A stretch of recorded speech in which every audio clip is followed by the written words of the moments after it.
اس وقت میں موجود ہوں حسناباد میں، اور آپ میرے بیک سائڈ پہ دیکھ سکتے ہیں حسناباد کی ایک خوبصورت ویلی آپ کو نظر آ رہی ہے۔ یہ جو ویلی ہے یہ اس سے قبل بھی موسمیاتی تبدیلی اور گلیشیئر کے پگھلنے کی وجہ سے یہاں پہ بہت زیادہ نقصان ہوا ہے۔ موسمیاتی تبدیلی اور گلیشیئر کے پگھلاؤ کی وجہ سے یہاں آپ میرے بیک سائڈ پہ دیکھ سکتے ہیں، یہ پوری جو وادی ہے وہ زمینی کٹاؤ کی وجہ سے ان کے املاک اور ان کے گھروں کو نقصان پہنچا ہے۔ اور ابھی بھی یہ جو آبادی ہے اس وقت بہت ہی خطرے سے دوچار ہے۔ یہاں سے بہت سارے لوگ اب بھی آپ لوگ دیکھ سکتے ہیں اپنے گھر اور اپنے گھر کے سامان جو ہیں وہ محفوظ مقام پر منتقل کر رہے ہیں، کیونکہ موسمیاتی تبدیلی سے یہاں پہ ہونے والے گلیشیئر کے پگھلاؤ اور تیزی سے گلیشیئر پگھلنے کی وجہ سے دریا کے بہاؤ میں اضافہ ہوا ہے، جس سے زمینی کٹاؤ بھی بڑھ رہا ہے۔ زمینی کٹاؤ کی وجہ سے ان کی تمام جو املاک ہے اس کو نقصان پہنچنے کی وجہ سے ہنزا میں جو موجود خوبصورت حسناباد ویلی جو ہے ایک بار پھر خطرے سے دوچار ہے۔ اگر حکومت ان آبادی یا ان مکینوں کو محفوظ مقامات پر پہنچانے کے لیے اقدامات نہیں کرے گی تو یہ کسی بھی آفت یا پھر کسی بھی نقصان کا باعث بن سکتی ہے۔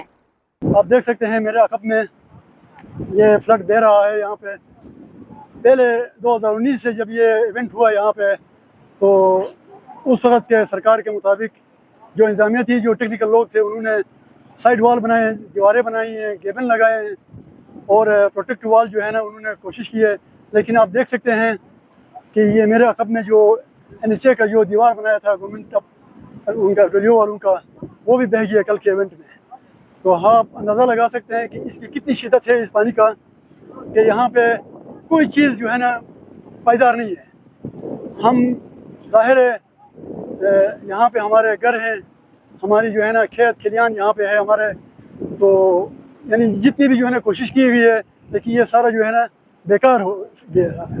میں سمجھتا ہوں کہ یہ جو ہے نا یہ جتنی بھی پیسے خرچ کیے ہوئے ہیں یہ سارے ضائع ہو رہے ہیں یہاں پہ۔ تو میں سجیسٹ کروں گا کہ ہمیں جو ہے نا کہیں اور ریہیبلیٹیٹ کے لیے کہیں اور جگہ پہ جو ہے نا منتقل کیا جائے، تاکہ ہم جو ہے نا وہاں پہ کم از کم بھوکے پیٹ رہیں لیکن چین کی نیند سو سکے ہم لوگ یہاں پہ۔ ہمیں نہ رات کو آرام ہے نہ دن کو آرام ہے۔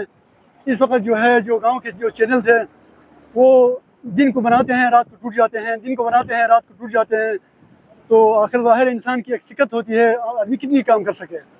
میرا نام مرتضیٰ ہے، 71 سال میرا عمر جا رہا ہے اللہ کے فضل سے۔ تو آپ کو فریاد یہ، میرے گورنمنٹ کو یہ فریاد ہے کہ یہ کوئی 10-20 سال ہو گیا، یہ تھوڑا سا پانی آتا تھا، اللہ کے فضل سے یہ گلیشیئروں کی وجہ سے ٹوٹنے کی وجہ سے، اور اتنا ہمیں تنگ کیا کہ آپ خود دیکھ رہے ہیں کہ یہ کتنا تباہی ہوئی ہے۔ اور ہمارا گورنمنٹ سے فریاد یہی ہے، کوئی بھی گورنمنٹ ہمارے کے لیے کام کرتے ہیں، بہت زیادہ کام کیا، کم از کم 10-20 ملین روپے ادھر خرچ کیے ہیں، مگر عوام کے لیے ایک روپے کا کام نہیں آیا۔ میرے جناب آپ سے گزارش ہے میری یہی ہے کہ کوئی بھی ہوتا کمپنسیٹ کرنا چاہیے انسان کو۔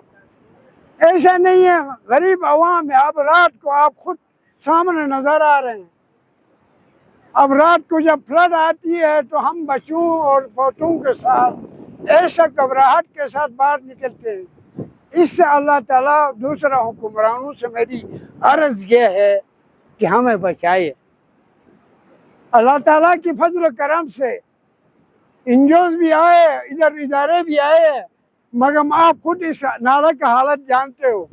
اس طرف بھی ٹیشو پیپر لگائے ہیں، اس طرف بھی ٹیشو پیپر لگائے ہیں، اگر وہ ٹیشو پیپر نظر آتے آپ سامنے، میں آپ کے سامنے کہہ رہا ہوں، ہمارے بچے آپ کے بچے جیسے ہیں حکمرانوں، آپ اپنے بچوں کو جیسے دیکھتے ہو اسی طریقے سے ہمارے بچوں کو عوام کا بھی خیال رکھا کرے۔